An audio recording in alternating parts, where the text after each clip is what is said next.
காட்டின் நடுவில் ஒரு சின்ன கிராமம் இருந்தது. அந்த கிராமத்தில் இருந்தவர்கள் எல்லோரும் ஒற்றுமையாயிருந்தார்கள். ஒருவருக்கு பிரச்சனைன்னா எல்லாருக்கும் பிரச்சனை.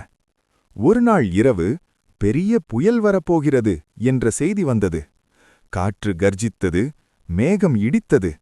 நம்ம வீடுகளை காப்பாத்தணும் என்று கிராமத் தலைவர் கூவினார். சிலர் மணல் மூட்டைகள் எடுத்தார்கள், சிலர் மரக்கிளைகளை கட்டினார்கள், சிலர் குழந்தைகளை பாதுகாப்பான இடத்துக்கு அழைத்துச் சென்றார்கள். ஆனா அதே நேரத்தில் 2 பேர் சண்டை போட்டுக் கொண்டிருந்தார்கள். நான் மட்டும் என் வீட்டை காப்பாத்திக்கிறேன் என்றார்கள். புயல் பலமாக அடித்தது. ஒன்றுபட்ட வீடுகள் உறுதியாக நின்றன.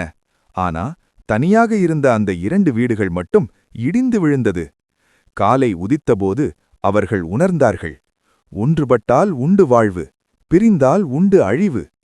அந்த நாள் முதல் அந்த கிராமத்தில் சண்டை என்ற வார்த்தையே இல்லை.